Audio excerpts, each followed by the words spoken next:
we noticed it a lot more in the female characters because there was such a lack and dearth of it Yeah. world Yeah. over.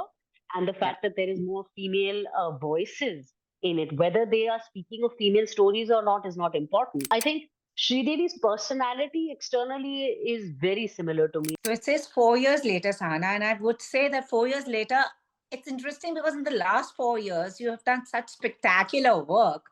So how would you look back at the 4 years career wise? I mean, it's interesting that we're talking. I think 4 years ago was when Bombay Begums and Well, Suitable Boy and all these things came out at that time, and we were having similar conversations for very different reasons, doing it virtually. So, in a sense, the world has seen so much in the last 4 years, and so have I. I mean, I feel like every passing year has been both in terms of my career and in terms of just a personal evolution and growth. I think that it's been an incredible 4-year journey from a kind of second innings through the whole OTT platform, and then that kind of transforming into so many amazing pieces of work that I've had the privilege to be a part of, culminating to something like my first ever romantic series in my 20-year career. I, So it I keeps know, it, and it's you amazing. said Yeah. you said 20 years, and this is what because I remember the one role that is kind of thing is Rock On, because Hmm. I just loved you in Rock On because she was no nonsense. She was irritated. She was frustrated. She was basically everyone's story about what was happening in her life. And then Mm. after that, I saw you doing some pretty intense stuff, which was also in a way spoke about the changing narratives. A woman who was confident in her sexuality and she Mm. owned up to what she was all about. What do you think actually changed in these last 20 years? Because I'm seeing you explore very, very different narratives, very different narratives. Actually, in a strange way, I have to say, if I were to look with a fine comb at my own career, it's actually been there right from the start. I mean, even a tiny little part in Honeymoon Travels, she was a rebellious kid who went against her uh, dad's displeasure and was holidaying with her boyfriend and her friends, uh, you know partaking in things that could be questionable. To even, as you said, Rock On was also an unconventional role for a female character. And then even something like Rubaru, I think, which was probably my one quintessential romantic film in the, so to speak. But even there, I think the whole notion of relationship and sexuality was also explored casually in a sense, the physical intimacy, and that was at that time a little perhaps ahead of its time. And subsequently, in various characters that I played, even for something like Midnight's Children, it explored a woman's sexuality in my character and her uh, romantic, emotional, physical desires, um, through the character of Amina Mumtaz, and then certain films that I did outside of the Indian context, whether it was Under Construction, which was a Bangladeshi film that I did, or whether it was Force of Destiny. So I think I have constantly and consistently ended up exploring these aspects of female narratives and female um, characters and journeys. I suppose the difference today is that it's come much more acceptably and openly into the mainstream. And today, when we say mainstream, it means so different because of the OTT, because suddenly you have a much wider audience, not just within India, but like a diaspora audience across the world and other nationalities and people that are interested in interesting storytelling. And that allows for a much more nuanced and a more interesting, or a more let's say a normalizing of a certain kind of female narrative. So I think that's probably the big key difference that's come in, that when limited to the theaters, it became something that was to um, to make viable in a sense, because you're competing against various kinds of films and box office success and this, that, and the other. Whereas the minute OTT came on, there was the possibility of something being there and living its course through through eternity, in a sense. People could discover that whenever and watch it at their own time and space. And I think that's kind of what and the fact that there was long format that came in, which gave you Yeah. space and time to really write better, explore characters better. And I feel that that's happened for both male and female characters. And but definitely in the context of our own experience and us playing characters that were available versus what is available today, it's been a really big shift and change. Yeah. And before I come to 4 years later, I want to ask you also the fact that you have represented such strong women. Did you any times ever feel that you were getting contained because the way your industry is, and they love boxing people like she can only do this, but it's now that you're getting to, it's like a buffet now. You can explore, eat, get your hands onto every platter that you choose to. But earlier it was just this dishes available to you because आप वो ही ingredient हो उसी dish के लिए. Did you ever feel frustrated by that?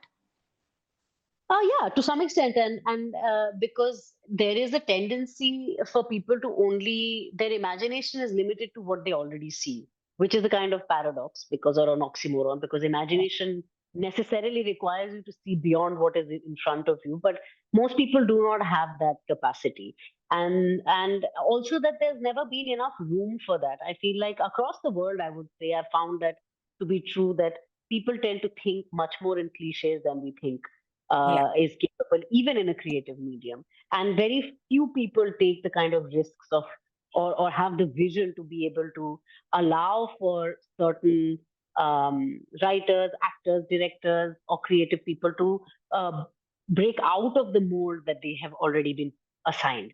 And the Yeah. biggest thing that people forget when it comes to acting is that you're a hired job.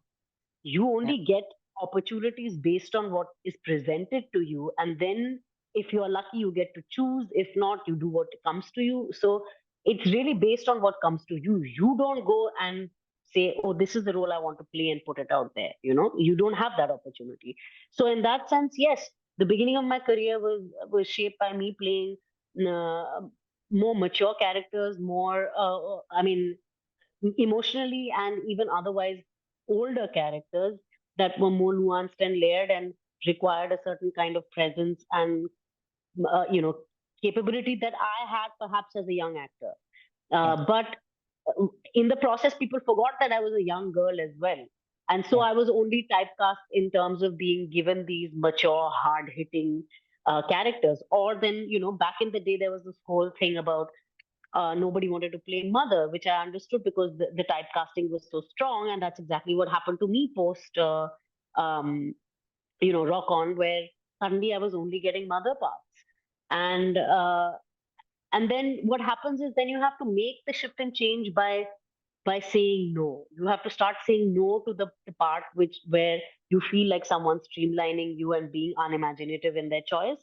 And me as an actor, I would say no largely because there is a sense of fatigue and boredom that comes in of playing the Yeah. same old old.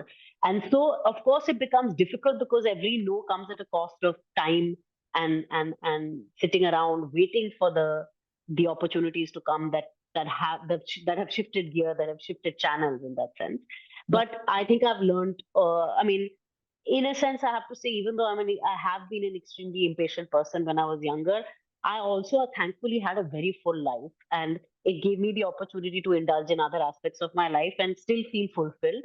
And in the Yeah. process, also allowed me to then shift gears and have the opportunity or the capability of then exploring other aspects and other parts of my personality.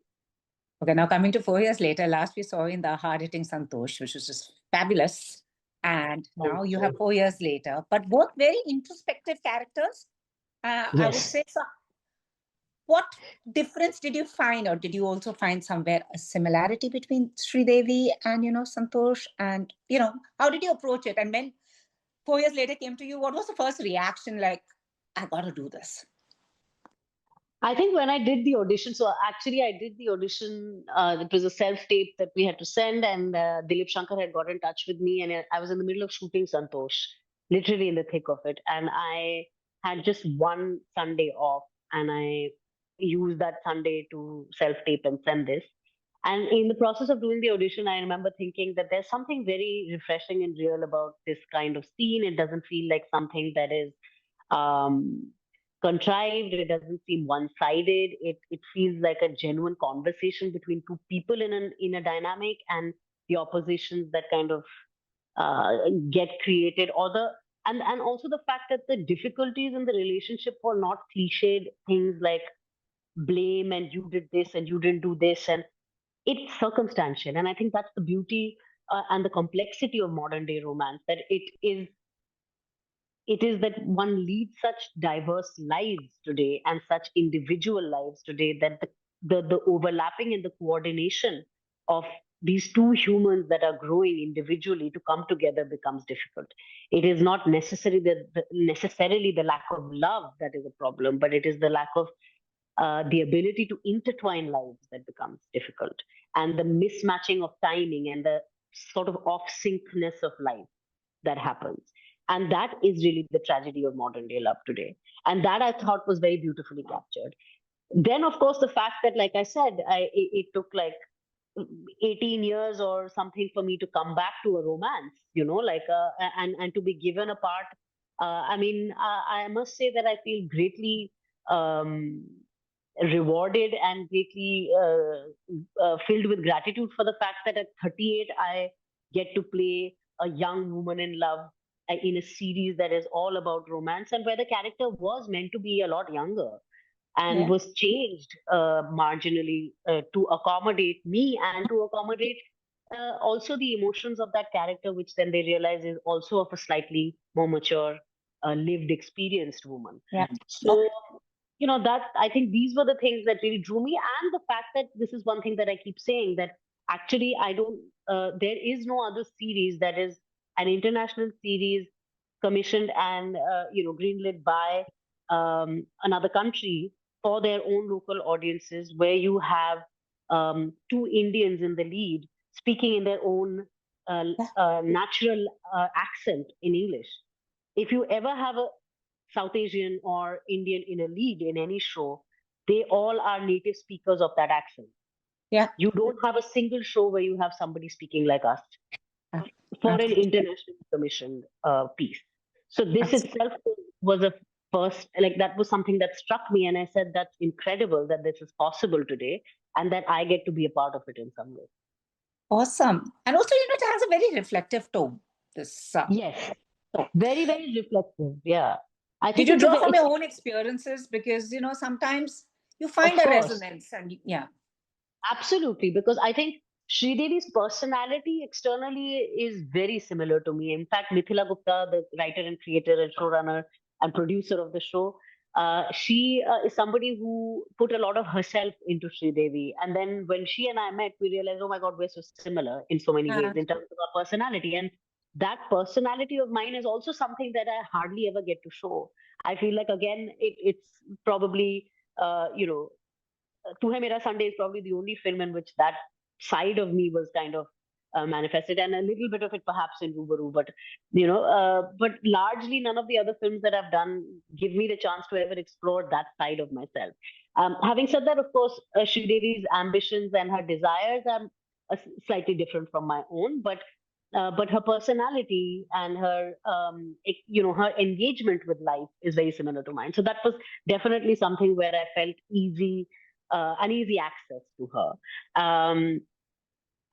So yeah, there is a drawing from your own life, but also as it is in life and as playing an actor, you draw from so many other people's yeah. lives around you that have been intimately known to you through friends, through family, through people that you are deeply connected to through stories that you hear.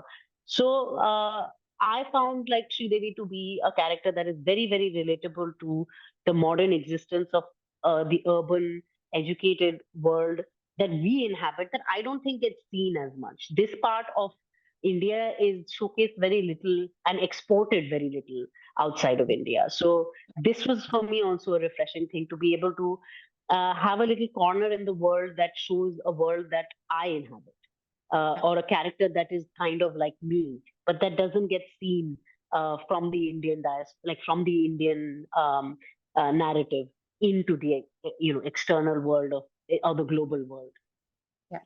And also, last year, I would say, or beginning of this year, has been also very encouraging for women in cinema, especially Indian women in cinema and representation. Whether it was Santosh, whether it was Payal Kapadia's film, internationally, I think women were the ones who were like making the headlines over and above the men and their testosterone-driven narratives.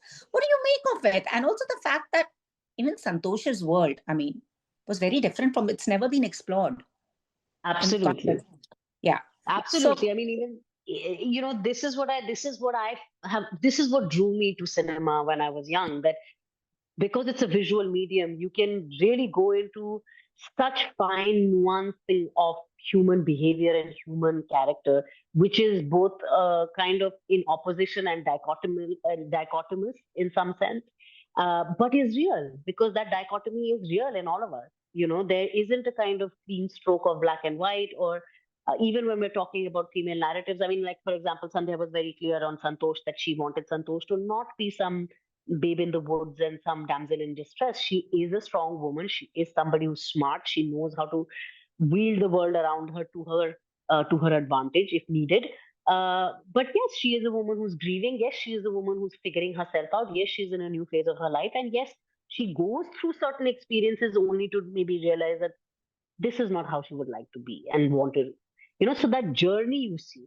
Similarly, in the case of Sridevi, you see that she has a certain idea of life. She is somebody who's open and, on dating apps and, making choices, realizes that it's a tough world out there to actually find companionship, is open to having an arranged marriage and seeing what that might be like, which I feel a lot of people today are open to yeah, doing and have found love through that. Because at the end of the day, it's no different. It's like a dating app. You're just being set up by somebody, and then ultimately it's your choice whether the two of and you it's more feel easy. It's compatible. also convenient in today's chaotic world. Exactly, because most people are also caught up and they don't know where to meet people.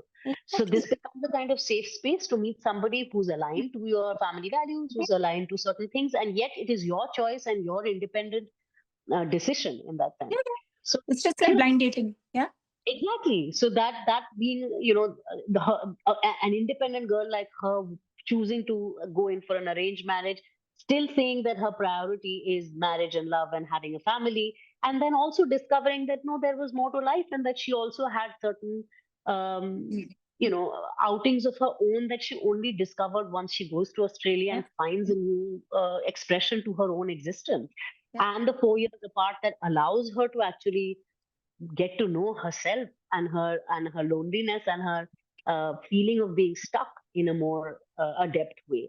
So there is a kind of um, a shift and change that's happening world over. And I say this that of course we notice it a lot more in the female characters because there was such a lack and dearth of it Yeah. world Yeah. over, and the Yeah. fact that there is more female voices in it, whether they are speaking of female stories or not is not important. It's just having equal representation in voices and in storytelling, and that's very crucial. But I also think that overall storytelling and narratives and characters have improved vastly for men as well. I think even Yeah. for Yeah. men that there was a large sense of, like you said, testosterone driven protector, hero, that kind of role, which never gave space for vulnerability, for emotional Absolutely. fragility, for how men also end up becoming victims of patriarchy because it's a systemic issue. So Yeah. all that has also been beautifully explored over the years, I feel, in narratives, both from men and women. And yeah, it's been an exciting time, I would say, in the last 4, 5, 10 years that We narrative will is just go 4 years really, later. we'll just say 4 years, yes, Yes. in the We last will just four say years. 4 years later. And lastly, what can we expect from you next?